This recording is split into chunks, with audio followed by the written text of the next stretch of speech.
You are listening to the Overwatch League Network, the podcast with Deadeye on all the Overwatch League news and information. The show with Tactical Visor on the statistics and analysis. Here are your hosts, Totally Drunk, Spider, and Slambo.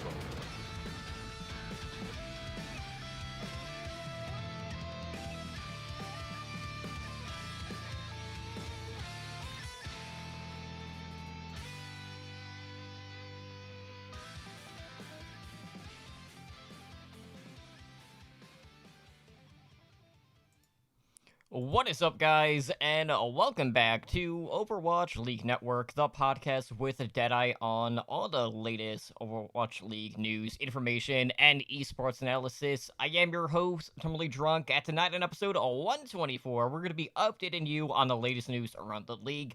We'll be reflecting on the week that was in Overwatch League week number 12. And set our sights on this weekend's action as we are going to enter a little bit of a format change here in the very near future. So quite a bit to dive into on tonight's episode. So before we get into the news and introduce you to my co-hosts, let me just quickly take a moment to thank everyone who is joining us tonight on Twitch for our live show. And of course, thank all of our repeat listeners out there.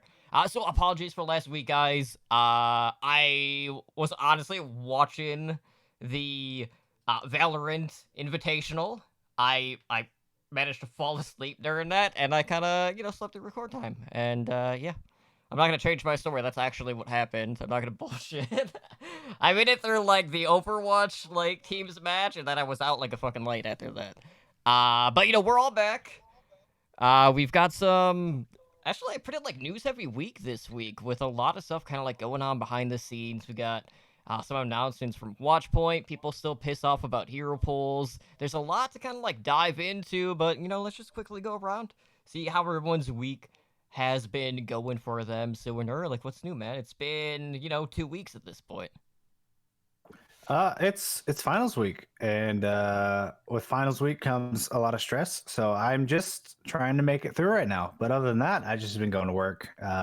Finals, watching some games. Super hyped about some of the news we're talking about later on. This should be good. It's looking up for the Overwatch League right now, at least for me. I mean, it's looking up for basically any team that isn't Boston. So, I mean, there is that. Oh, I mean, yeah, downfalling Boston. What are you gonna do? Yeah, but not everyone got to celebrate big wins this week, and Booger unfortunately knows all about that. Yeah. Overwatch League this week. I thought we were going to have a lot more hype games than we actually did, and then turns out that the Texas teams really showed up and were the teams to go to map 5. They took it the distance. That was a real close game. It's a real nail-biter to watch. I'm sure we'll hear more about how Houston lost later in the episode. When Houston loses, we gotta talk about it at minimum a couple times throughout the episode, and I get it, it happens, but it's not like the beginning of the season. They looked like an Overwatch League team, even if it's not a good Overwatch League team. They didn't look like, solo Q Lighter anymore, so we're going somewhere.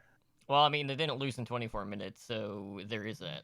Yeah, that I would feel bad to be that team. Sometimes I just hate to kick people when they're down, but Boston just keeps finding new lows to go to at this point. What's honestly going to be next for that team? I don't know. I think they hit their lowest low. I don't know, man. Is not the lowest. I don't know, man. You got people entering some shady business to get off the team. You got people that are retiring pretty early to get off the coaching staff. There's a lot going on to really take in. It just shows you how bad the landscape is. At least for the uprising. But more on that in just a little bit. So let's go ahead. Let's jump into the news. So actually quite a bit going on with the Guangzhou Charge here over the past week. So they've been dealing with a lot of visa issues here as of late. And the team announced that Neptuna will be unable to compete due to his South Korea visa being expired. And not only that, we also have their flex support, Weah, also currently without a South Korea visa, as he is currently situated in China. Now, prior to this announcement from the team, Neptuno was their starting main roster, as he had played in basically every single match this season. Chara has basically stepped in, and he was their main support throughout the entirety of this past season.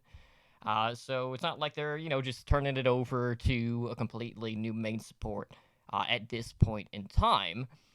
But you add on the fact that you got two player departures essentially, as well as one of their assistant coaches in Creed, who had submitted a temporary resignation here, also within the last couple of days. So actually quite a bit going on here. And as we've kind of talked about over the past couple of weeks, there's definitely been a lot of one-in-ones in regards to the Asia region in the Overwatch League for basically anyone that isn't the Shanghai Dragons. So you basically have Hanzhou and Guangzhou both keeping at a relatively equal pace so far, as both of them are currently 4-5. Guangzhou is a little bit behind in regards to map differential, but it seems like there was a lot of questions about how Neptuna was going to do on this team, and we haven't really seen as many struggles kind of out of the gate as we would have guessed in regards to communication and things like that. And now it just kind of feels like it is almost a soft reset for the Charge moving forward at this point. So how are you guys feeling about how the Charge have been doing post Neptuno at this point? Because obviously, we have kind of limited data. They did not win their matches, so it's actually already a step backwards compared to what we had been seeing in those prior weeks here. You really hate to see this happen because, Neptuno, his visa expired, so they made him go back to America. And it seems like all that travel would just be um, bad for the situation. It seems like you would want, the whole thing that everyone's saying is stay where you're at, stay at home, stay in. But instead, they're like, "Oh, you need to go to the other side of the world because your paper's expired." It is so dumb.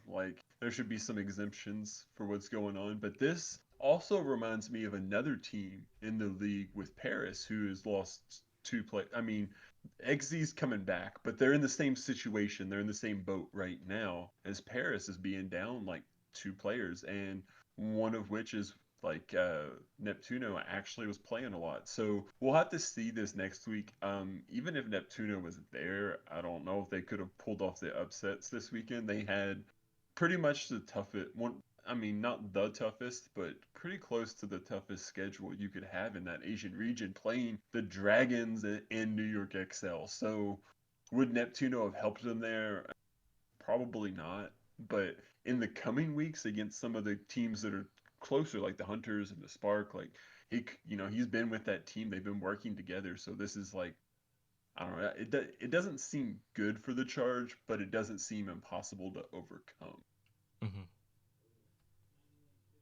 Mm-hmm. So with the Charge, this is why you pick up backup players. Is the reasons these reasons, as stupid they are, is visa problems, someone getting sick. You pick up these backup players, or you keep your previous main support and get a new one that you think is better, just in case stuff like this happens. It sucks to see that this is happening to Charge, who I think have a lot of potential.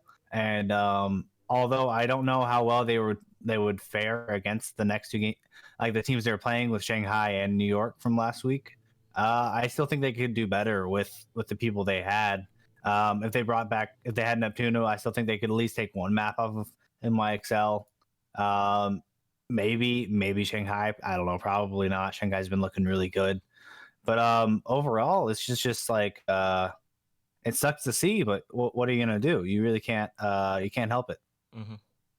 Yeah, Dragons here as of late have really just gotten that ball rolling, and they haven't really slowed down here as of yet in that region. And since they came out, they've only lost one game so far this season. I believe at this point they're second best overall, only behind the Fusion in regards to the overall standings. And actually went out and they added some new members to their coaching staff. Both of which are actually familiar names to the Overwatch League. So first up, you have Quatermain, aka Quartermain, who is being brought on as a player coach, as well as Khan, who has been added as an assistant coach. Now, what's interesting about this is Khan had already been on the Shanghai Dragons in the past. He was on part of that 0-40 Shanghai Dragons coaching staff. Quartermain is basically coming in after his run with the London Spitfire in 2019. He didn't really necessarily have like the biggest impact on the team, but a lot of the people that have been watching competitive Overwatch probably still remember him from the OG and Apex broadcast, where he was primarily known for rapping during some of the segments and kind of like in between stuff in that regard. Now, I thought Braden Conbeck was pretty interesting. Obviously, there's kind of like this side discussion about redemption for Dragons players, especially with how Fearless has come onto the team here as of late. But with these signings, you basically have the Dragons, who now have 5 contracted coaches on this staff. And they've managed to really start to build up like one of the larger front offices in the Overwatch League at this point. So for me, I'm just kind of curious, like, what your guys' thoughts are on like these very extensive coaching staffs, knowing that we have seen teams in the past, and might not always necessarily be at the Overwatch League level, but I remember at certain points where like a team like Skyfoxes had like 12, 13 people just on the coaching staff, and it was getting like so far out of hand just looking at their Wikipedia. At what point do you guys feel like you become overcoached? Because this is a team in the past that literally were over practice during that 0-40 season. With Shanghai, I think this is the telling of we're ready to win. We're ready to increase our skill cap even further. Now, I do think there's a possibility of them being overcoached with this many coaches, but I don't know. I think previously they just had Moon and maybe like one other or two other. With that being said, like I think Dragons can handle it. They're obviously playing really well, and maybe they've been working for them for a bit now. They just started to announce these 2 signings for coaches. With that being said, I think Quartermain was pretty interesting last season as a main support. He didn't look the best, but he wasn't the worst. So it's kind of surprising to see him go to coaching so fast. And the redemption arc's cool. I mean, Fearless dominated Gesture in the Soul match. Like he absolutely manhandled, and this is the 0-40 previous 0-40 Fearless. Like it's pretty cool. Like it's an insane accomplishment. With that being said, like good job Shanghai. Like if you think these are the right people for your team, pick them up. I have no objections until we hear things further. I find it interesting that the Dragons are adding players to their staff. Like most of the last few weeks, we haven't really talked about adding too many people. But now we see the Dragons they've actually picked up 2 for the coaching staff while they're arguably in the lead for the season. Like they could be the best team. Like that's debatable, but it's a debate to be had. I think it might be them kind of doubling down that they want this to be their championship run. That they don't want to, get the hype train rolling this year and make next year the championship run. I kind of think the Dragons, they want to win it all. So it's going to be interesting to see if they do teeter on that line of being overcoached. But right now, the Dragons look really good. And like you were saying, is Kong was part of that 0-40 team, but we've already seen that you can come back from that. Like Fearless was on that team, and he is more than good enough to be playing with the Dragons right now. So I really look forward to see what the Dragons are going to come out with in the future, because I think that they're definitely here to stick around when we talk about the top teams for this year. Like undoubtedly they are at the top. So it's maybe they decided that they can decide to spend some money and get some new coaching staff because they've seen the outline for how teams can make some extra money with the tournament scenarios that we're going to be talking about in a bit. So now maybe instead of being like, oh no, we gotta keep the purse strings tight. We're not having homestands. That money's not coming in from the homestands this year. Now they do have a possible way to have more money coming in. And I wouldn't be surprised if with that announcement, it does allow some more teams to expand their staffs. Like that, this might not be the only team. So I think it's pretty cool. It's one of those things we're gonna have to wait and see how it goes. But it's cool. Well, truth is, regardless of if they are bringing people on, they do have higher than a 50% shot at walking home with prize money in a tournament format, given how many teams are actually in that region. the probability Yeah. is Mhm. pretty good for them, They'll all things probably considered. win anyway, but it's good. It's looking good for any Asian region team. Like win a match, you're gonna be fine. I mean, for the hunters, you know, that might be saying a bit much, but who knows? With It's the hunters. Who really knows? without hero pools, all bets are off, really. But anyways, so speaking of departures, we also have the Boston Uprising, who are parting ways with one of their assistant coaches, that being Ilka. So Boston has struggled throughout the entirety of the season. They have the league worst record right now of 1-8. They have the worst map differential along with that at -19. And that sole win, and I'm gonna bring this up every time because I know how much it hurts Booger, was that 3-2 7 map series win over the Houston Outlaws. Now I will say this, like Uprising, they still have a pretty big coaching staff, so like I feel like it's not gonna be too much of a blow in that regard. They still have Mineral for the head coach. They still have a player coach in Mini. Askoff is still there for the assistant coach. They got a couple of analysts as well.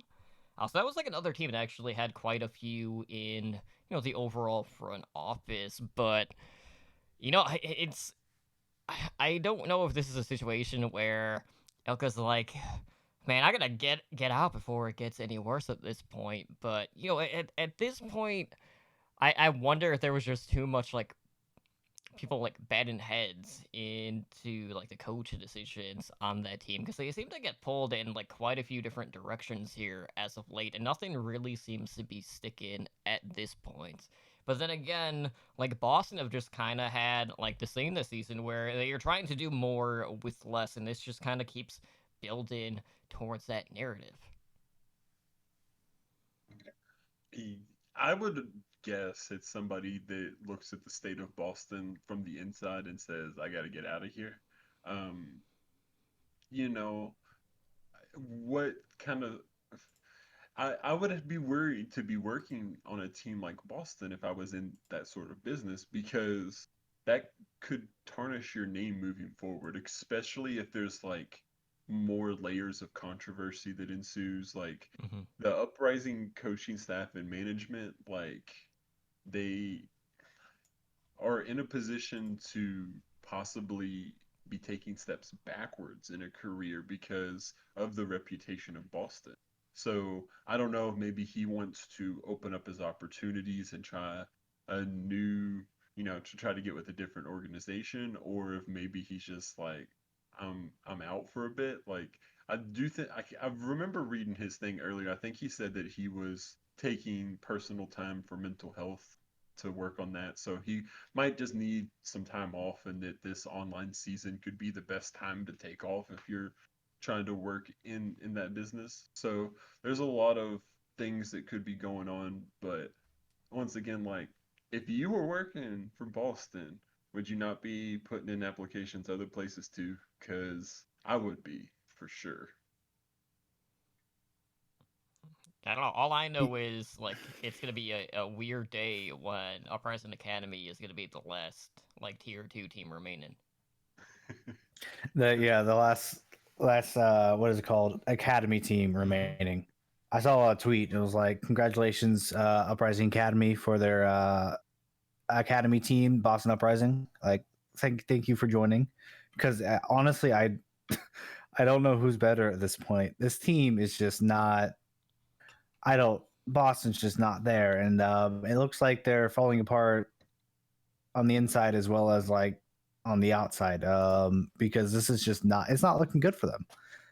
It's people were wondering why everyone ranked them 20th in the off season, and it's just because on paper they didn't look good. And it looks like once you put it off paper and put it to the test, people are leaving left and right. That's how bad it is. Like, this is not good. This is not a good team. It's not working well. There's nothing. There's no positives you can really bring out of Boston. I think they have some players that could work in other systems, but I don't think the Boston system in general works right now. I think it barely worked season 1. Season 2, they looked good for like they looked mediocre for half a season, and it just fell off. And now they haven't looked good all year. I would love to see a game where this Boston team played 2018 Shanghai.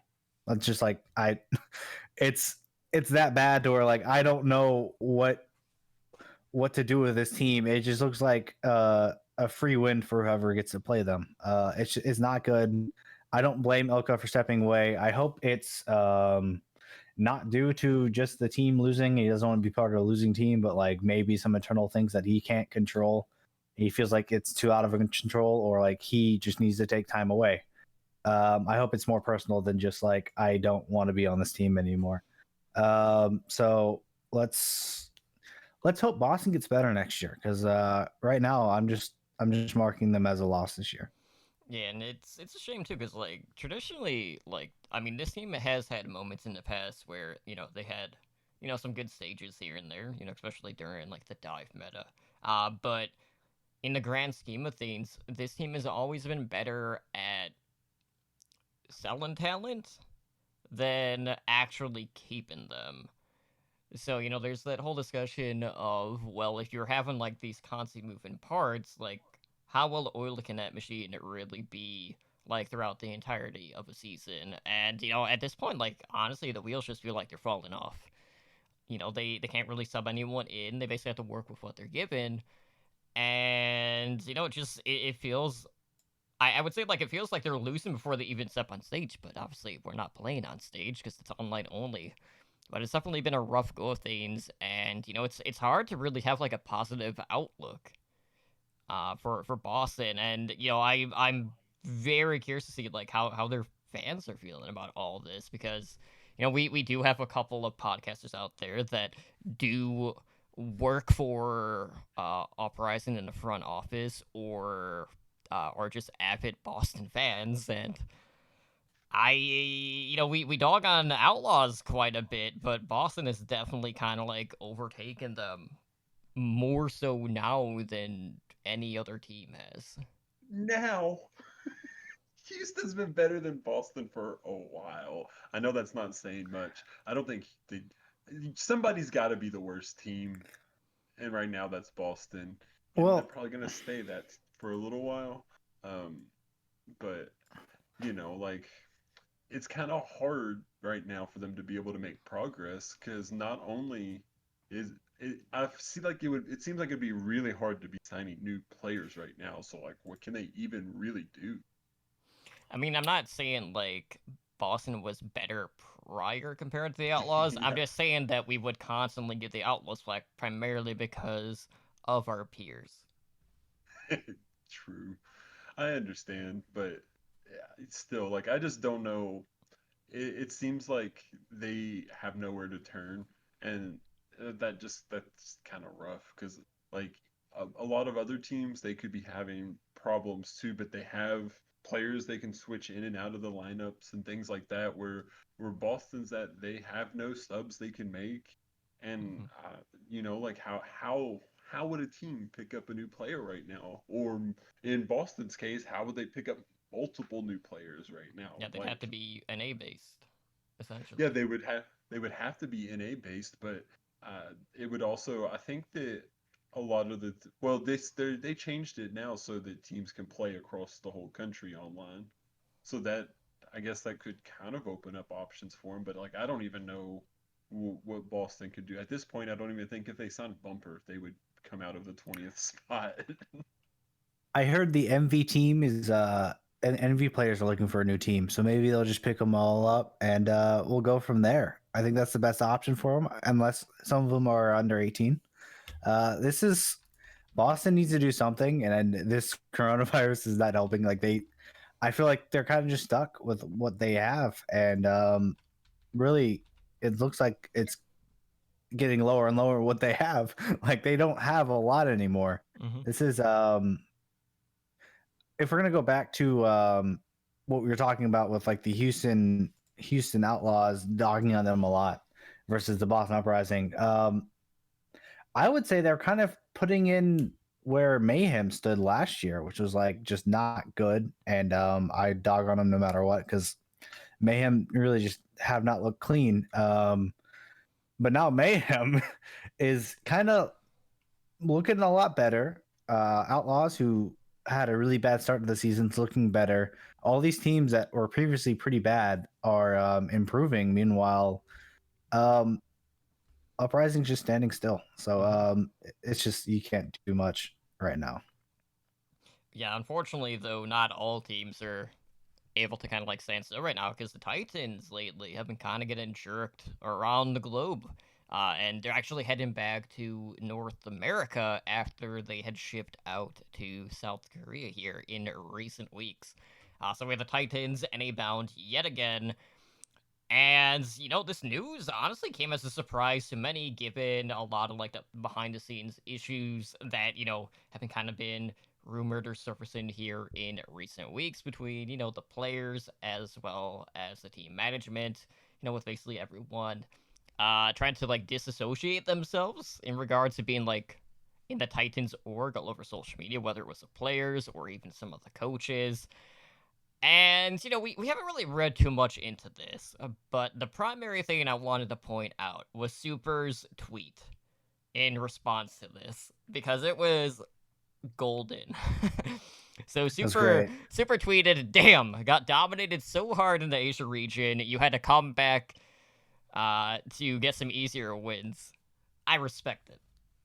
So, of course, Super referring to the fact that NA does have the weaker region. So, they could just come in, get some wins over, Boston, Toronto, potentially Florida, Washington, Houston. There's a lot more teams to kind of bully compared to the Asia region where, for the most part, you got some relatively good teams, even though there at this point are only 7 teams in all of Asia. So, what do you guys make of this? Because obviously, there's been a lot of discussion about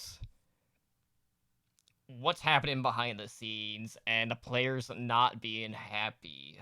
Like, what do you guys make of this? Like, is this just a situation where management just really wanted them to be based in NA? And if that's the point, then, like, why would they even let them go to Korea in the first place?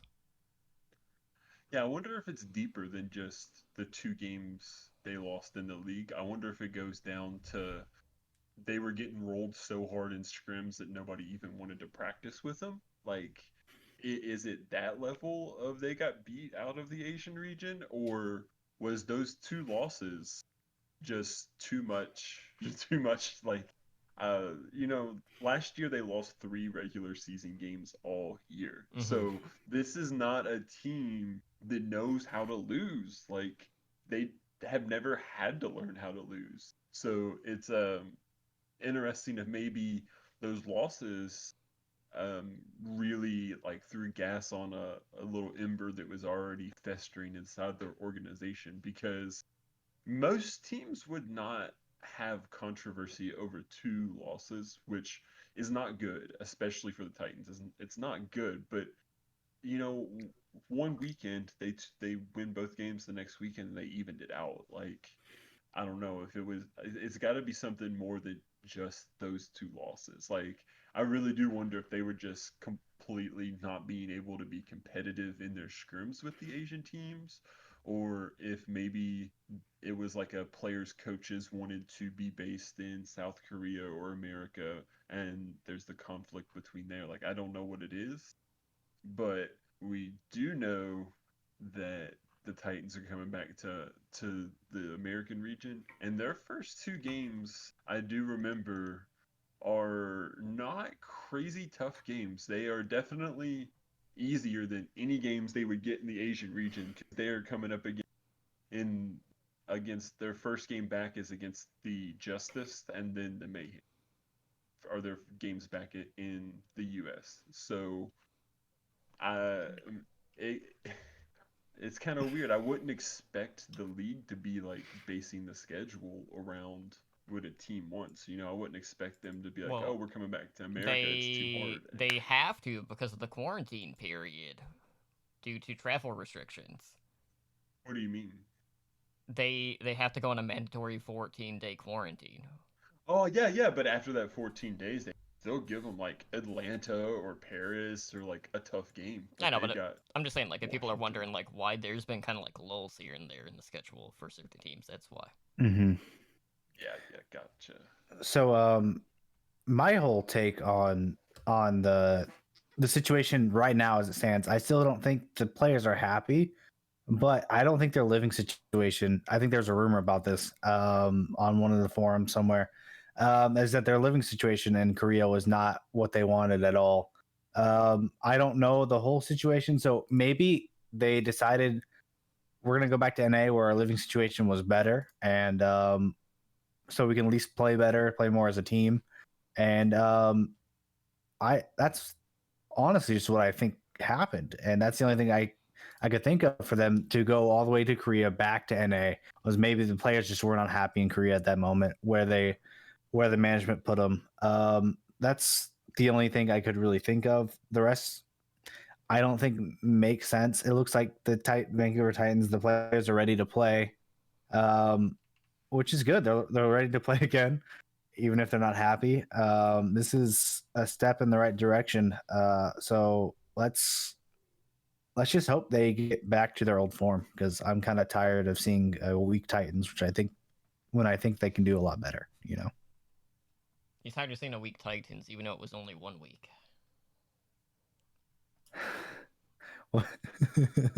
Really? Okay. Yeah. Yeah. We're just gonna go past that. But anyways, like, you know, it's so weird to kind of see Negative Church back and forth. I wonder if we'll actually get to see Hoxel back in the DPS rotation at this point, or if he's still gonna kind of get benched. But who knows? Either way, they could pad, you know, stats just like the Shock have against a weak region. So you know, there is that too. But really, the big announcement this past week was definitely the May Madness tournament that was announced towards the end of Watchpoint on Sunday. So right now we're kind of like entering like the midpoint of the 2020 season, and we're looking at regional tournaments that are going to be happening. So during the first 3 weeks of May, the 20 teams will be competed in qualifier matches. We'll have like 3 per team in North America, 4 per team in Asia, and we'll have like a whole seed-in tournament. Seeds being determined based off of team records, map scores, standard tiebreakers in regards to the qualifiers, and there is money on the line being awarded to the top 4 teams, in addition to teams getting like $5,000 per win in the tournament. So even if you like a bottom out and, you know, only win a game, you're still getting a little bit of money. You know, in some cases you might not get any though, because you could just be, Gotta you know, win. it could just not even take a map. So they broke it up where we have 13 teams in North America and 7 in Asia. And, you know, I'm not going to name all the NA teams, but, like, the Asia region is pretty, you know, standardized. It's all the teams that are in Korea. So that's, like, the Hunters, Charge, Spark, Spitfire, Excelsior, Dragons, and the Dynasty, which, of course, with the Titans being back in NA, means they are in there. And, you know, it's... I know a lot has been, like, kind of discussed about, like, well, it's... like, maybe people feel like this kind of, like, undermines the rest of the season, but, like, we've had, like, so much crap going on with the pandemic, where... I honestly feel like with the lack of stages, you know, it's been very hard for me, at least these past couple of weeks, to like really want to like sit down and watch games that really don't hold that much meaning. So, a tournament format is definitely welcomed in my front. But there are some things about the way that they are going about doing this that do kind of like raise some other questions. Now, for starters, like there are no hero pools during these tournaments. The matches will be first to three, finals being first to four, and then you have the higher seeded teams getting to pick the first map, with the losing team of each map getting to choose the next map of that series. And should you have a draw at any point, the team that had that map pick on the prior map will get to pick again. So the tournament matches will be happening towards the end of the month. They'll be running on the NA side May 22nd through the 24th. And then in Asia, May 23rd and 24th, with the NA side having a qualifier match between the 12th and 13th seed. And then, there it goes on and on about like higher seeds getting to choose opponents, like top seeds getting a bye, such and so forth. A lot of stuff kind of like compacted into here, but the one thing that has definitely stood out to people that has kind of like draw a pretty big line between a lot of the fan base is that these matches count towards overall season standards for the qualifiers. So basically, people that finish in the top four will earn a fixed number of bonus wins towards playoffs qualification at the end of the season. So if you win the tournament, you are awarded 3 wins. Second place gets 2 wins, and then third and fourth place teams get 1 win. Now, obviously, given that there are 2 regions, let's say a team like Hanja or Guangzhou definitely have a lot more to gain in a format like this as opposed to, say, a team like even the Gladiators or the Valiants, a team that's kind of like on the bubble, knowing that on the Asia side, you just got to get top 4 out of 7 teams as opposed to top 4 out of 13 teams. But like so many people are just going back and forth with the overall format. I like that we're gonna have meaningful matches. It also means we'll have better quality matches because we will have some of the better teams facing off against one another rather than having like that lull period for what feels like a month or so between like a really hype match for like top teams out there, as opposed to say like the Fusion just farming weak teams like they have been. So what are your guys' thoughts on this? Because we initially were gonna have a mid-season tournament that got canceled, and now all of a sudden it's back on for May Madness. But do you guys have any issues with the way that they're going about doing the format, or is this just a situation where the league is just doing the best with what they have at this point? That it's a pretty cool format, and I like the idea of giving wins for the uh, people that do better in the tournaments. They probably could have phrased it different, as in like the end of season playoffs is going to be based on points, and you get points for tournament wins and regular season wins, or something like that. Because the term free wins probably triggers a lot of people to be like, Mm-hmm. well, they didn't win, so I think that they could have maybe just called it like made like the end of season based on like a point system. And just the lingo is kind Yeah. of a little bit So weird. you're saying like you'd prefer it to be more like CDL, because all of that is tournament based with the home series where like the champions get a certain amount of points and like top finishers get points, but like the points is like the first like tiebreaker essentially. Hmm.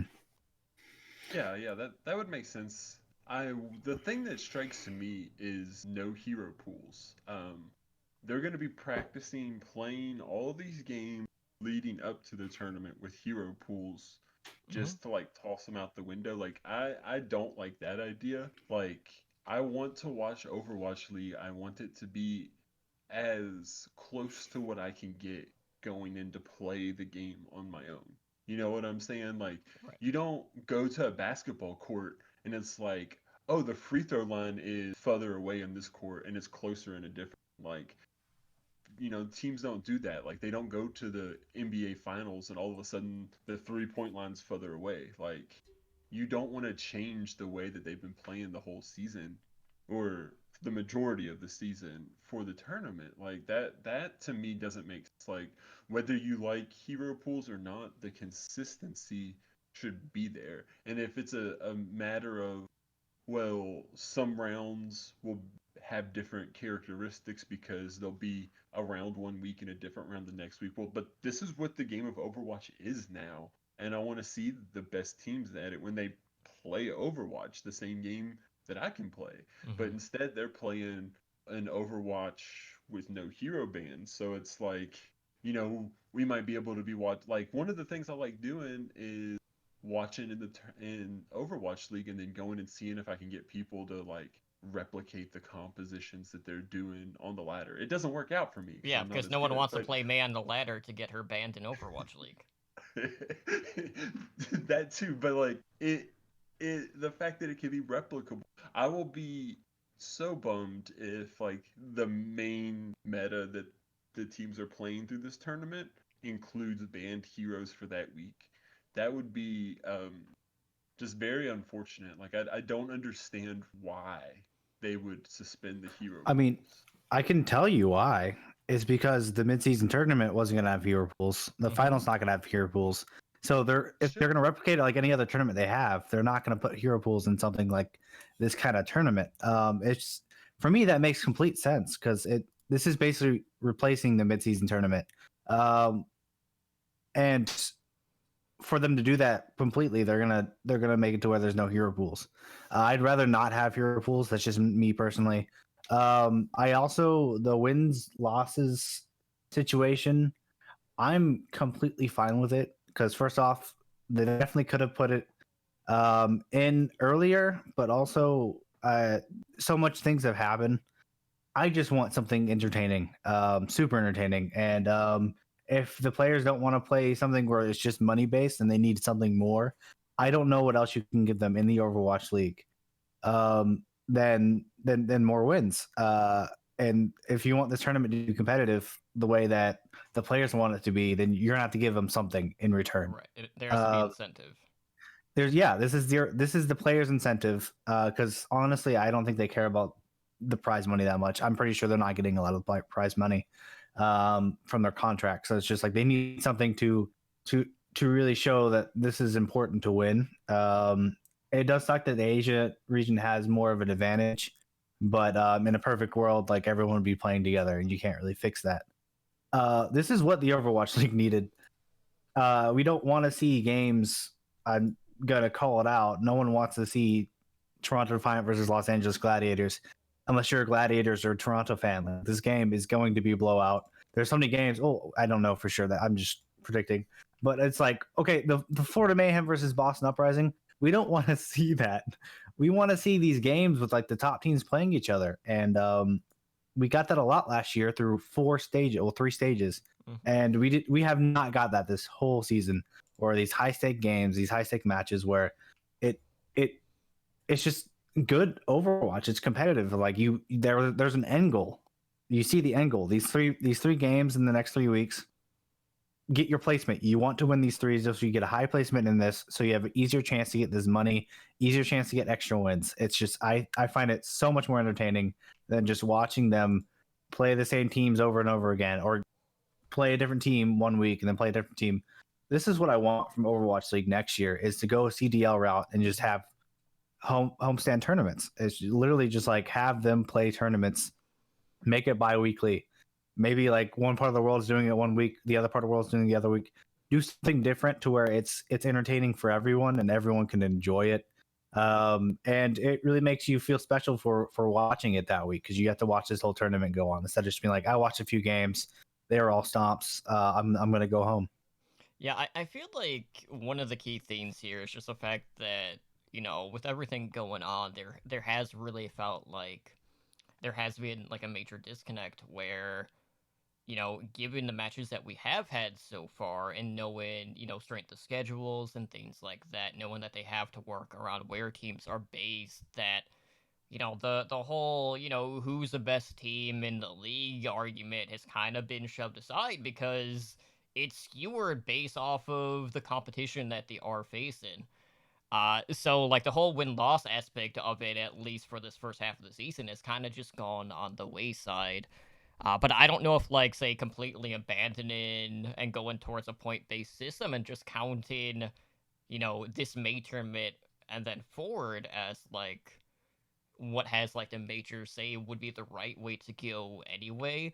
But I feel like it's primarily just the fact that we're introducing more format changes throughout the course of the season. Rather than just having it kind of be in baseline. But I do feel like this is a better direction for the Overwatch League.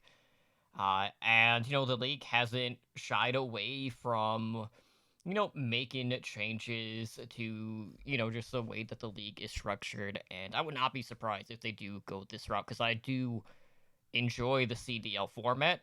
I don't necessarily like watching the CDL, because I'm not really a Call of Duty player in any regard, but the whole point aspect definitely brings a lot more to the table, and it's not like the home series champion has always been the home team in that regard either, on a week-to-week basis, which is exactly what you want to see. And you get a lot of those hype matches and upsets as well, where, lately, I mean, especially this past week, there was a ton of 3-0s. Like, it was a rough week. A lot of quick matches. 8 out of 10. Some more quick than others, which we'll definitely talk about. But tournament formats, I'm all for. I mean, that's basically where competitive Overwatch started. So let's bring it back to the grassroots in that regard. But let's talk about week 12. This was honestly a weekend where if you blinked, you honestly could have missed something. It was that quick of a weekend. So we had the Dragons continuing to rule over Asia. They improved to a 9-1 record. They have a plus 20 map differential. And, here we were last week. We're like, oh man, finally we're to get the Shanghai Dragons going up against the Seoul Dynasty, because a lot of the Overwatch League coaches pegged the Dynasty as the top team despite only having 2 matches. And, everyone was like so excited. And then Dragons end up 3-0, not only the Charge, but the Dynasty as well. Then we got the Fearless Redemption arc going on. And a lot of questions about, like, okay, well, how are they going to approach this? Are the Dynasties going to be running double barrier now that Orisa was banned this week? A lot of stuff to kind of, like, take in, but, where do you guys feel like the Dynasty stand right now? Because a lot of people had them, like, top 5 at the worst, maybe? But now the Dragons have just kind of come in and, like, laid waste to the entire region at this point in time. For me, you said the Dynasty, right? Where the Dynasty is? Yes. Yeah. So for me, the Dynasty, I had some hesitations last week because, sure, they looked really good, but it was just 1 week where they played, and they looked really good in that meta. But in this last week, they did not look good at all. It's just you've got to wonder if that was just a lucky meta for them, or if they're still good. I still think there's more questions after this weekend from me and Soul than there is answers. The only answer is they're not as good as we thought. There's a lot of work to be done for this team, and I'm excited to see what they can do. But I think this is a huge testament to how good Dragons are. I think they would have dismantled any team right now in the league. I think they're definitively number one. I think the only teams that right now could probably challenge them is Philly, maybe I wouldn't even say Atlanta. Philly, we'll see New York maybe, and then Shock, because Shock always has a hard time. But then they only can really play the hardest opponents they can play right now is probably NYXL and Chengdu on an amazing week. Like that's the only 2 teams I can really see anything happening. But right now, Dragons are easily on top in my books, and I don't see them going anywhere anytime soon. So would you say that in regards to, like, being a polarizing week for the Dynasty, do you think that kind of, like, matches up with the 180 that we saw out of the Titans, or do you feel like that was kind of like on an equal footing at this point, where we just saw a completely different looking team in a different meta at that point? Well, with the Titans, I don't know what happened. It seems like that might have been more of a player and coach issue than it was just like them straight up just being bad that time. I mean, listen, like the Titans didn't play Hacksaw like that whole time. Right. Like there's something going up. Versus, I mean, Seoul played their best players, I would argue, and still just got absolutely dumpstered on by Dragons. And so I don't know what's happening, but we'll have to figure it out. I don't think I still don't think they're a bad team by any means. I just think Dragons are just on another level. I'm expecting Seoul to do really well against most of the other Chinese teams, but they're just not as high as we thought they were. I think the problem here for the Seoul versus Shanghai game is Prophet on the Mei is not a character that he has a huge impact on. Like his Mei did not actually look that good. So I don't think that he was the absolute weakest part of the dynasty, but I think that they would have been better off trying to play some different comps. Like they looked very one dimensional. They didn't seem to be adapting to what the dragons were bringing to them. And here's another thing: the dragons on Rialto, when they decided to play Pharaoh comps, they didn't even put the Ding in. They had Fleta play the Pharaoh, which is really crazy because we've kind of looked at the Ding and the Dragons as like the innovators of the Pharaoh play last year. Like they were playing the pharmacy when all the other teams were still playing goats. So I found it very interesting that they opted for that choice. Like I definitely see Fleta ahead of Ding in a lot of lineups. Like that would totally make sense. But to play the Pharaoh on Rialto, I was very surprised that it I don't know, maybe the Dragons were kind of trying to make a statement like we can beat them even without optimizing our lineups. Like Or we can beat them with their old player, as in that Fleta. could be it too. That's what I'm hoping is what they did. Is like Fleta's like, I want to beat this team and I want to be in all maps. And I'm really hoping that that happened. I think that'd be hilarious. But yeah, I think that's super interesting. I know, like I will say, like with the dragons, in regards to like the Pharaoh comps, we did see some diminishing returns, especially when they weren't able to just run triple DPS. So maybe they just feel like Flood is a more well-rounded player in the current like landscape, knowing that it is Rollock. That would be my guess personally. Not so much Yeah. they just want Flood to style on his old team as part of a Mm, narrative as that I can want be. that narrative though. It was like specifically on that Rialto Mhm. map because they did opt for the Pharaoh almost the entire time on attack and defense, and where they held them at the first point. That first point is the optimal place to be playing the Farah. She's Right. not as good in the second and the third. So it was, I guess maybe they could have had the game plan to not play Farah past point A, but then they just didn't have to play past point A because they held them there. So yeah, like I, I want to see. I am so hyped for New York and Dragons because I want to see if there's even anybody that can test the Dragons right now. Like Mhm. they're a very fun team to watch. I mean, It's worth staying up for. yeah, Oh, New sorry. York really is like the last remaining test for them, really, if you think about it, just based on the fact that the region is pretty. I don't want to say one dimensional, but like there's a very clear differential between the middle of the pack, the bottom, as well as like the top teams in that region. So. I think Seoul Shanghai has potential in another week to be a closer game.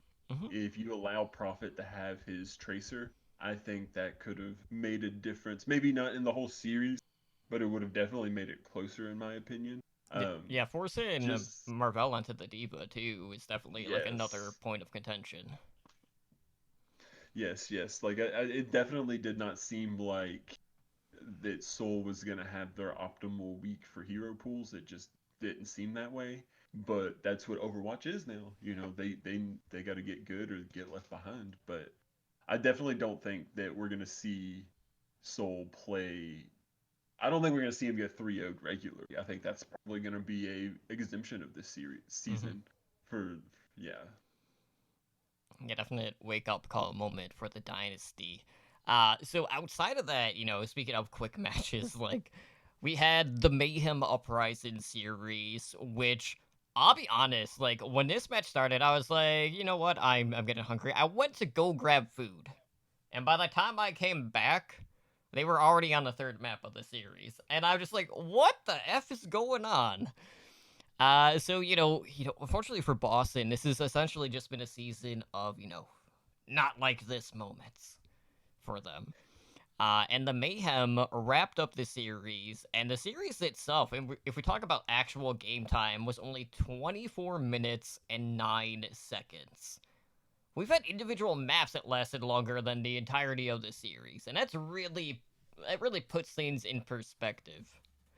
And it's just like you wouldn't expect this from a team like the Mayhem. Mayhem have never really outright been like that dominant team that could just come in and style on another team, and yet here we are, and this is just another unfortunate circumstance for the Boston fan base to be in, where now they're even getting bullied by teams that in the past have statistically been one of the winless franchises in the Overwatch League. They have been. They've been one of the winning list franchises in the Overwatch League, but also, if we go look at their previous game before this, they played the Paris Eternal and 3-0'd them as well. They now have they're not in a losing record this season. They're looking better. I don't remember their game before this. I guess they had a few breaks in between. Yeah, they took a break and now they're looking better than ever. As much as I want to talk about how bad Boston Uprising is and how this is sad, I really have to say Mayhem's been looking mighty improved, and I'm now looking forward to see how their games will go. I still, this is just like a good turning point for the Mayhem. I'm enjoying to see where they're going.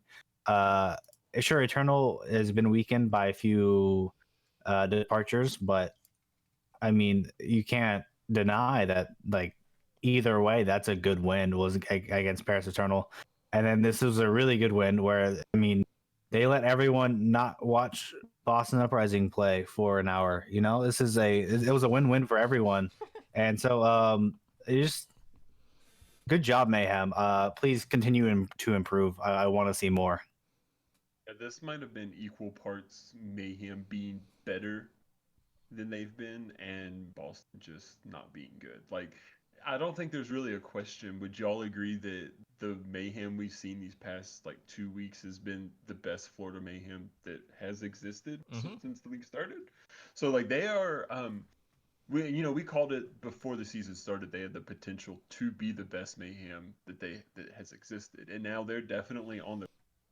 They are one of those teams like Dallas that kind of, and it might have been a little rough start, but they're definitely on the up. Like Florida Mayhem, I mean, their next game's against Boston, but if they were playing another tougher team, that could easily be a trap game for a tough team. Like Florida Mayhem, they really seem like they've been getting it together. There seem to be more decisive on their tank line. In the past, we saw like a split of Karian and Fate, but now it seems like they're kind of having Fate be more into the monkey dive tank and then having Karian be more Reinhardt. And I think that that's kind of, they're working with the pieces they have and they're optimizing. So, like, they definitely have players with potential and they seem to be fulfilling that. Like, I'm definitely excited to see how Mayhem's going to perform against some tougher teams. Like, I know Paris is a tough team for sure, but that's one game. We need to see if they can beat a Paris caliber team repeatedly because whooping Boston 2 times in a row, like, yeah, that's good.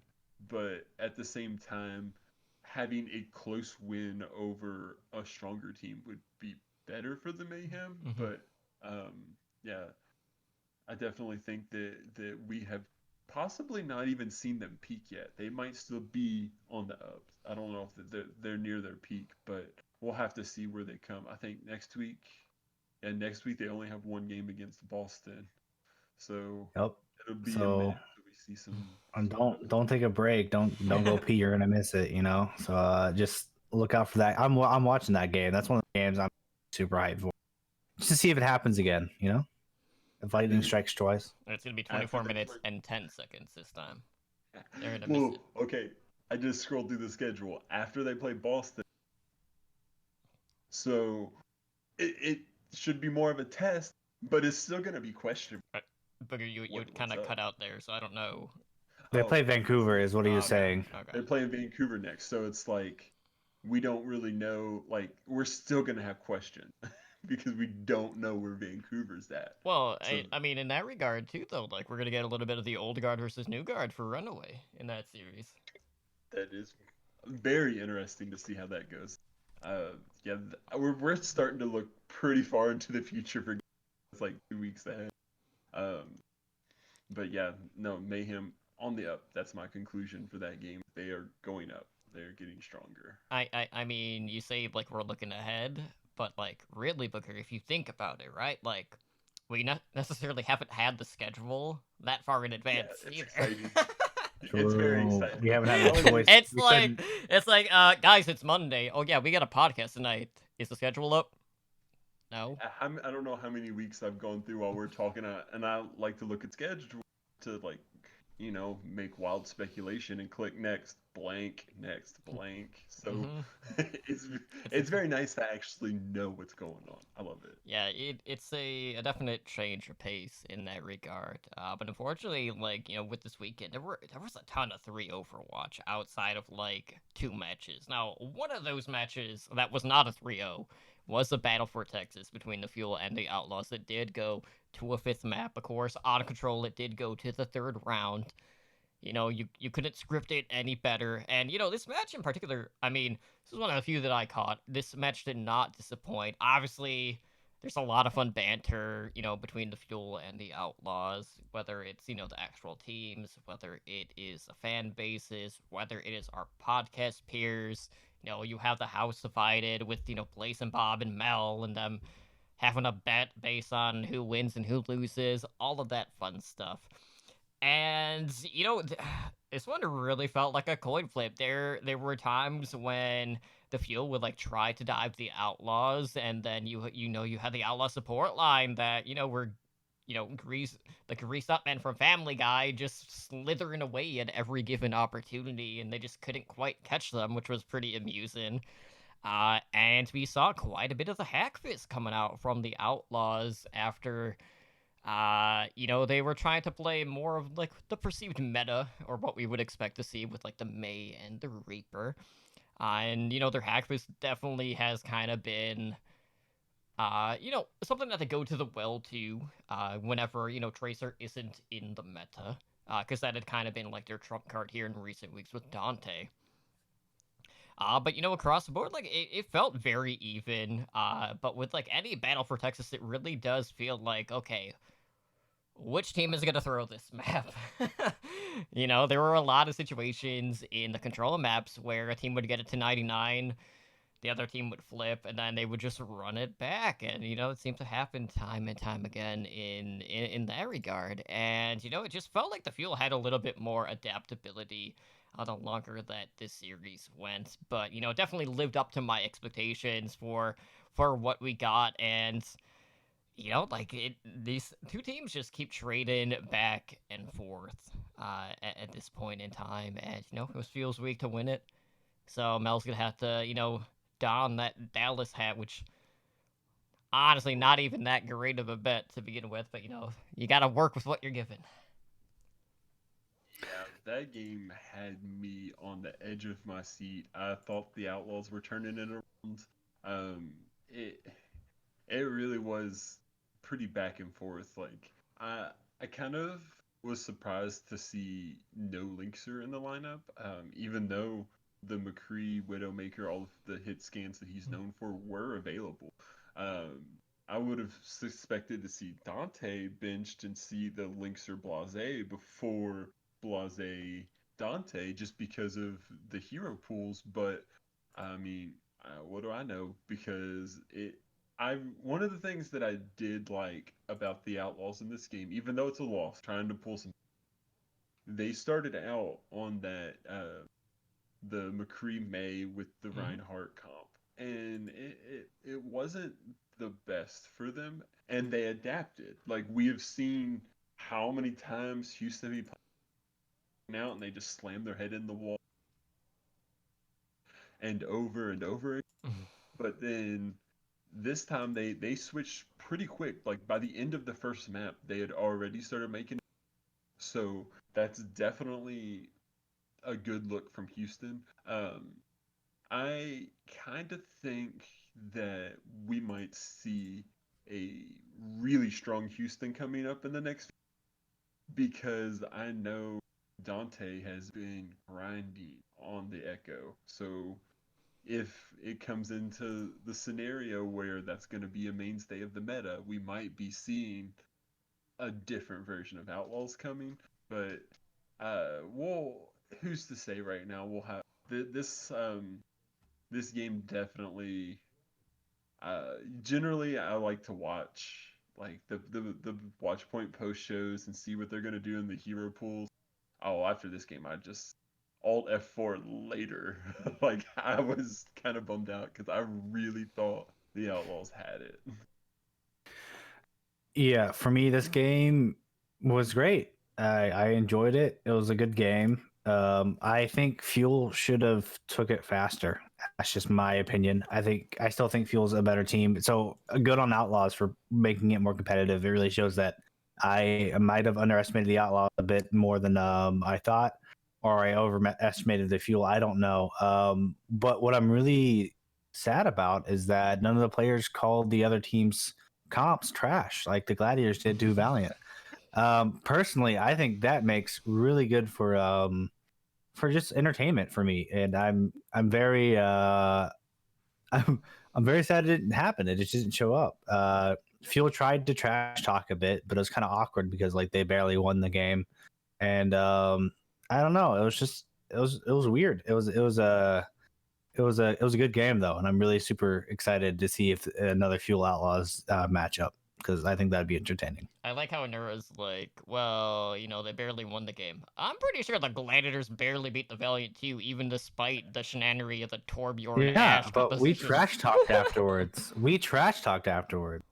Yeah, no, I'll give you the whole thing of, yeah, I don't think Gladiators played their best that game either. No. But it's just one of those things where you can't make it up. I just wanted better. I wanted something afterwards that wasn't the general Fuel. I'm gonna say some things like Dallas Fuel tweet. I wanted to see something else come out of it. But I don't think anyone's gonna do it after the backlash Gladiators got after everything. But I enjoyed the game. The game was good. I'm excited to see another one if it ever happens. So looking ahead to week 13, we got to talk about the hero pool. A lot has been said about hero pools over the course of the season.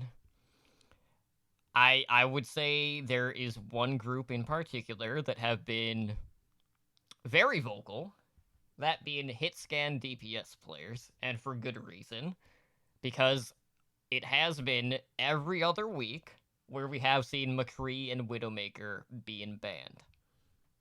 And sure enough, that is the case again this week for DPS bans. Mercy out of the picture, and Booger, your Wrecking Ball out of the rotation for a week. So with that being said, Echo is available to be played this upcoming week. So Mercy being banned could play a factor in how much Echo we see, just because Echo has been paired with Mercy quite a bit.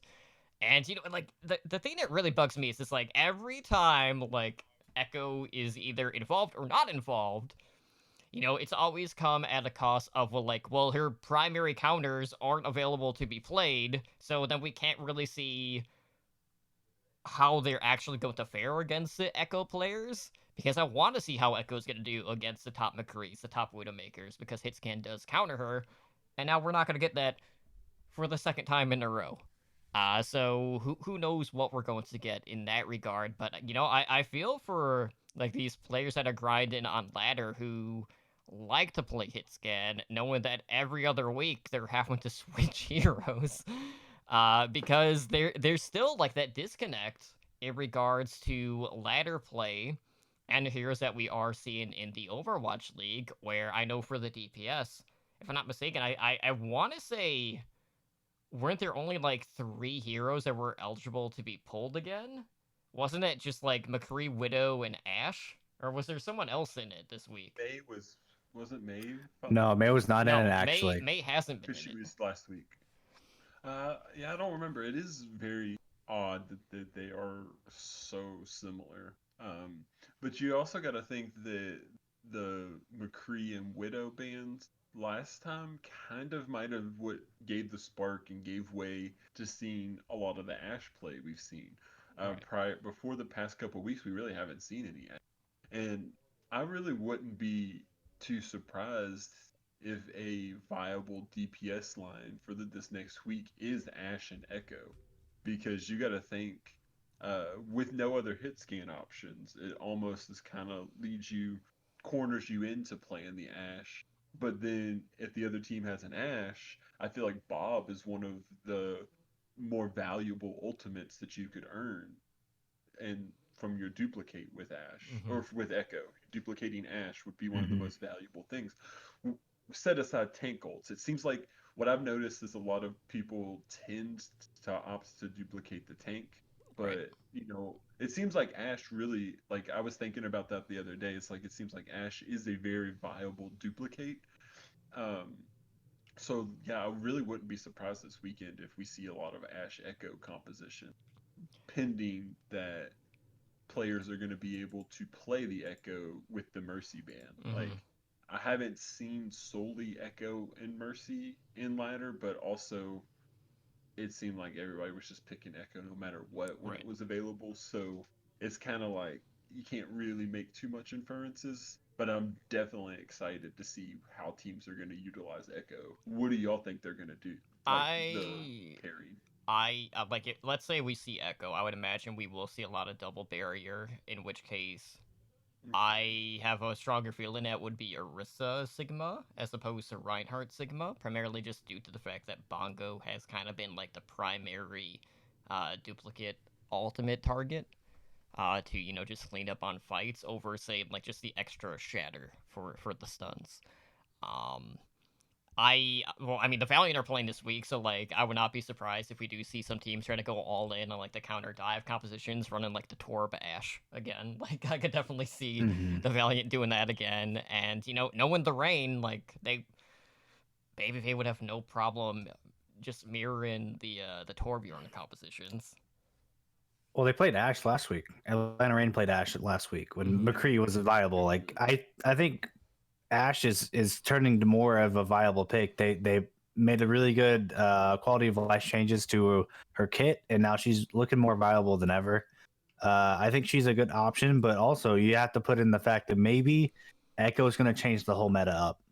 We this this this hero has a lot of it can be really overpowered in the right person's hands, and I think there's going to be some players who are the right people's hands, and I could see a completely different meta showing up just because this character, not even her ult, just in general, is just absolutely insane. If really just high skill cap, Tracer Ask could bring a meta that we haven't seen before. I know Space tweeted out a second ago that these scrims are insane right now because of Echo. So as much as I want to speculate, I'm just hoping we see some crazy stuff from both regions. This would be super entertaining to see if maybe people try to figure out like an Echo dive, or maybe they're playing Roadhog because Roadhog's not good to duplicate, or maybe they go for a Reinhardt meta because it's better for both teams to both play Reinhardt, so then the Echo can duplicate the Reinhardt. Like there's a lot of things that could go into it that we just don't know yet, and this is why I'm super excited for this new hero to come out. Mhm. This is going to really make and break some teams if they don't have a good Echo until she's banned next week, because that's obviously what's going to happen. So it's gonna be it's a fun week. This is gonna be a super fun week. Yeah, I'm looking forward to it. I'm curious to see if we'll see any Echo Pharah, knowing that double hit scan is off of the table. But looking at some of the matches, we got some pretty intriguing matches. So on Saturday, kicking things off at 1 a.m. Pacific time, looking at the Asia region, we have the Guangzhou Charge up against the Seoul Dynasty, followed by New York Excelsior versus Shanghai Dragons. So that's definitely going to be like the marquee match out of the Asia region this week. This is going to be another good test for Shanghai Dragons. Right now, obviously, it does seem like they are a step ahead of basically the rest of the region, but they haven't faced New York here as of yet. And, New York's been adapting, I would say, better than what we have been accustomed to in the past in regards to just, any sort of shifts on a week-to-week basis. So, Dragons just come in and dominate like they have been here in recent weeks. I think at that point, like, it's pretty clear that they are up and above everyone else in that respective region. But this is going to be a good litmus test for New York as well, because they don't have to look at Vancouver anymore. So right now their sights are just set on like the Dynasty and the Dragons, and like this is a good opportunity to just like make like a big like stamp or just dominance going into this tournament where maybe they can just get inside of the heads of the Dragons at this point. Yeah, this game to me is super hype. Like if we look at their like standings, we got the Dragons 8-1, New York 7-1, and the map differential is +20 for Dragons, +17 for New York. So they are incredibly close when it comes to rankings. But the Dragons have beat stronger teams, but you really can't blame New York for because they really they beat who they put in front of them with the exception of Philly, right? They only lost to Philly. Well, yeah. So like they're only New York's only loss as a top 5 team. Like they I think they definitely are legitimate. There's something that said their strength of schedule hasn't been that strong, but they really can't control that, and they've really just tried to beat everyone that they've played. So I think that whoever wins this game is the argument for them being the best team in the league is there. No matter, I mean, whoever wins this game, you're going to argue is Philly number one or is whoever won the NYXL Dragon number one. Like that, it kind of frames that who's the best conversation for us. Like for next week, I'm sure that's going to be part of our conversation is who's the best, and this game is going to be a huge factor in trying to decide that. Well, I mean, at the end of the day, the problem is still going to be, well, those two teams are in two different regions, and Yep. we still won't know until the end of the season, unfortunately. If Oh, yeah, I'm gonna talk about the game for a second. If New York makes this close, then they're better than we thought, because I think Shanghai is next level. I still expect Shanghai to win. I don't see where New York, unless New York is really improved, where they come out with the win on top. Because I just think that, or SPB is really good at Echo. That could be another thing, but it's just one of those things where I still think Shanghai is just the obvious winner of most of these games right now, and until they prove me otherwise, I'm not going to put it against them. so you think that SBB is going to be on the Echo over Libero? Because I would have expected it to be a I mean, Libero to be the. I don't know whoever's on it. I just feel like they have a lot of good options for Echo on that team, and Mike still has a lot of good options for that. Um, yeah, who knows? Yeah, because whenever I think of Echo, that clip of like a day or two after Echo come out, and it's Libero who gets a triple kill like 4 seconds after the spawn doors open, that is just like the pinnacle of Echo that I think of whenever I think of it. So I kind of expect New York to come out, whether it be Libero or SBB, I expect them to have a very strong Echo. And then with the Dragons, if Echo is part of the meta, who would y'all be expecting to be playing that? Because I really don't know. I mean, There's Fleta, there's DM, there's honestly maybe Ding. Like there's I would probably any say of them. Fleta. I'd put my money on Fleta, but I think DM could also play it. There's a lot of they have good players as well. It's one of those things where it's whoever plays the best at that time with them. Mm-hmm. I mean, they could just have someone grind in Echo right now, for all we know. But I think Fleta Like would Philly probably with be the safer Chipsa. bet. Do you honestly believe that? I do. That they're just gonna bring Chips in to play Echo. I actually do. I think think there's some good things about it. Maybe I really hope they do. I really want it at least 1 week, please. Just give it to me. I want to see some chips in the league. It'd be great. Well, they face Paris, so I don't know if that's a soft enough matchup for Chips though. Two weeks around though. So looking at the NA side, kicking off at 12 p.m. Pacific time on Saturday, we got Dallas Fuel going up against Washington Justice, followed by Valiant versus the Reign, and then we end Saturday with the Outlaws versus the Shock. This is like another one of those NA sides where I'm like, well, two of these in particular don't really stand out to me.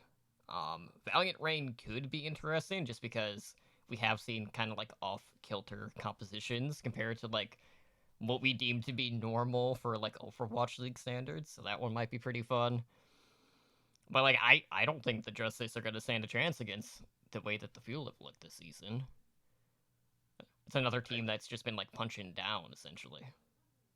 Yes. My main thing is I still think that's the closest match that we have is the Dallas Fuel Washington Justice. And if Dallas wants to look good, then I think Dallas is gonna take the Washington gonna win. If they're actually as good as I hope they are, like if they're as good, if they want to prove that they're good, they're gonna have to beat this team handily. Because I don't see it any other way. Atlanta Reign versus Valiant, honestly, like Valiant is gonna have to show up soon, or I'm just gonna stop believing them in general. It kind of sucks that they got Atlanta Reign to start because I think Atlanta is easily like a top 5, top 6 team. And Valiant, they're gonna have to punch up as well. And I mean, like the Houston Outlaws versus San Francisco Shock. I'm not saying that like it's impossible because I think it happened last year, but man, it's a hard one. It's looking like 3 easy games to predict, if I would say so. I will go ahead and say I think Houston has a better weekend than Washington Justice does because um, while we're looking at the Justice, who have not looked good this year, Dallas looks like they're on the up and up. Then we've got Houston, who have been on an upswing, kinda, and then the Shock, who, they're definitely not the same Shock as last year, and anything could happen. I definitely do think the Shock is the favorite, but I definitely think Houston has a better chance to win this weekend than the Just. Sure. That Valiant Rain game, I'm definitely excited to watch that one. I'm gonna be getting ready early for the Houston game so I can catch that because, you know, Valiant, they were the first ones to bring the Ash, and then Atlanta Rain in this past weekend, Baby Babe had some very clippable clips on the Ash. There was a couple times just double, triple headshots consecutively, like just really good. So I'm pretty interested to see how that Valiant Rain's gonna go. That's for Saturday. I think that's probably the closest, most likely to be the closest game. Um, but yeah, I don't have a ton of hope for the Outlaws to pull it out over the Shock, but I have more hope than zero. So I guess that's how we'll see that game go. It's also kind of interesting. These games are going to be over pretty early in the afternoon on Saturday. Been kind of getting used to these like 6 and 8 start times. Yeah. I see it. The early games are good. Yeah. Should be a pretty interesting day of games, but I definitely think that Valiant Rain is the one to watch. Yeah, I don't know. Like most of these games, I'm just looking at them like, I don't know. I'm not expecting too much this week. And it's really hard to like maintain hype, knowing like last week we're like, oh man, we're gonna have some absolute bangers, Yeah. and then we had a ton of 3-0s. So who knows? I have no idea what to expect on a week to week basis anymore. But moving into Sunday at 1 a.m. Pacific time, we got the Dynasty in a rematch against the Spark. Same with the match after that, Hunters are going up against the Excelsior again. Dynasty finally beat the Spark, so I was happy to see that. Because the Spark had been a team that have just always kind of like had their number. New York also avenged their only loss to the Hunters, because I know last time the Hunters played them, they swept the Excelsior. So that was nice to see. So it was a nice turnaround in that regard. So we'll see if they can continue to build off of that momentum. And then on the NA side, we got Fusion versus Eternal, kicking things off at 12 p.m. Pacific time. Then we got another rematch, Mayhem versus Uprising in the Boston Blitz.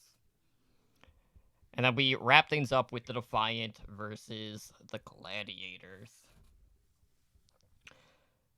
I don't know, man. Like a lot of these, just like they're okay. I don't know if any of them are like must see. I mean, Fusion versus Paris sounds pretty nice to me. It's ringing a few bells, being like, "Hey, this was good before. Maybe it'll be good again." I know XZ's not in, but also I think Soon could probably learn Echo pretty well. This is for me, honestly, Chinese games are for me they're still a coin flip. Seoul probably I think will win. I have Chengdu probably losing New York. Philly versus Paris, you got to give Philly the advantage, but Paris could also just be really good with what's being played. Also, I forgot to say, Chengdu, they don't have ball, so I don't know what they're gonna do. Maybe they'll just play like full on dive again and make New York play dive as well, which is not a good thing. You should not want to make New York play dive. It's just one of those one of the things you don't want. Florida Mayhem versus Boston Uprising, like go for a new record. Like they're giving it to you. Like please just make it faster. I just want to get to the next game, which is Toronto Defiant versus Los Angeles Gladiators. I find this one interesting because Surefour versus Gladiators. First time that's happening in the leagues. So I'm super hyped, especially with like the new hero coming out. I know Surefour is really good at mastering heroes pretty fast. So I want to see how well, even if he's playing it, how well he's going to do in this meta, as well as who Gladiators going to pick for the Echo. Because I'm right now I'm believing it's going to be Bird Ring, but it literally could be any of the three DPS players. Mm-hmm. So I do have Gladiators winning it because first off I'm a fan, and second off I just don't think Toronto can pull it off. But for me, yeah, I think Philly Fusion versus Paris Eternal should be pretty hype. And if you miss it, I feel like you might actually miss out on a really good game. Yeah, I'm pretty hyped for the Fusion Eternal, but I'm very interested to watch New York XL and the Hunters because they're 1-1 this year. Hunters is they were able to beat New York, and it's just interesting because I think the Hunters are leaning way less on the ball crutch Mm-hmm. than last year. Like they still definitely have that in their personality. Aiming is synonymous with Hammond. Like that's still a thing, but we've seen him on a significant amount of other roles, including the Winston and the Orisa and the Reinhardt. But his Reinhardt, he's one of those main tank players that doesn't have the strongest Reinhardt. His Orisa is still pretty good. So depending what the meta is going to be with the new hero being unleashed and everything, I think that game has just like a little bit of narrative. But I do think New York comes out to be the favorite. And then you also have to think that New York has to be prepping extremely hard for their first game that weekend against the Dragons. Like it would be very easy to not balance which teams they're prepping for because I mean undoubtedly the Dragons are way better than the Hunters and it'd be way tougher to beat Shanghai. So, you know, that's it's a very interesting game. I think New York could get trapped in the Hunters Mm-hmm. game. It is possible, but I do think they're the favorite, but it's just that's one of those games to watch. I think both New York games are like some of the most interesting in terms of what it means for the league this weekend. I definitely think New York has those games. So Yeah, yeah, without in the same regard, like the Hunters only face New York too, so it Yep. works in both ways. So it definitely has there is a trap there for New York, but it's not a trap that is unsurmountable. They can totally New York could come out this weekend 2-0, and I think that would say a lot for how strong their team is. But if they don't come out 2-0, a loss to the Dragons is gonna be understandable, but you just don't want to have it, this is season 3 and New York was a favorite the first two. I think, it's kind of like in the cards for them to be the champions at least one season eventually beginning. Like they gotta win it all eventually, right? No. Yeah, you're right. Fun fact: only one team wins every year, so it's very hard to do it when there's 20 teams. So it's one of those things where it's really hard, and I really thought about this because my brain did not wrap this around for a while. I was like, man, these teams are really good. I could see any of them winning. And I was like, but they can't all win. This is insane. And so yeah, it was one of those things where like I don't know, my brain never put it together. I'm like, oh yeah, if Shock wins the whole thing, like I don't think I don't know, like who's gonna win? You're right, if you're not first or last. It's one of those things where like you only one team wins, and it really does suck. But man, that's why I love stage playoffs. When they were a thing. Like New York is Oh yeah, like essentially the bridesmaid of like the Overwatch League. That's That the best is- comparison I can make. Um, they're just waiting for their turn to be up, and unfortunately, just hasn't happened. They're gonna keep waiting. But anyways, I mean that's pretty much it. They did release more of the schedule in regards to like the May tournament. Really, no reason to like get into all of that. But like, if you guys want to find the schedule, I don't know if they actually posted it like on the schedule page, but they did post it on the tournament news article that they had on the Overwatch schedule League site. page. Oh, is it? If you go, yeah, Last I checked, up it wasn't to- on there. it's up. It's on there up to week 15. Okay. The schedule's posted on the Overwatch League site. Good to know. So if you guys want to like peek ahead to what else is coming up, you guys can go ahead and do that. Some of those weeks I do know have some of the later games, unfortunately for Anura. Those 8 p.m. Man, games. it's bedtime, dude. I get my warm glass of milk and I just go to sleep, so it's kind of hard. Yeah, absolutely. So I guess we'll see what the week is going to bring. We'll see if Mercy being banned is going to, diminish the amount of Echo we're going to be seeing played. I don't think it will. And chances are Echo will probably get banned next week anyway, now that, McCree and Widow will get played again, just because, they keep rotating counters versus, who they're strong against, so. I don't know, we'll see. But hopefully, 2 weeks from now, it won't just be McCree, Widow out of, like, potential 3 heroes to get pulled, because a lot of DPS players are not too happy with the hero pulls here as of late. So with that being said, guys, let's go ahead and wrap things up for tonight. If you guys want to help us out, the best thing to do is to head on over to iTunes and write us a review. Let us know how we're doing. We are always looking for ways to improve the show.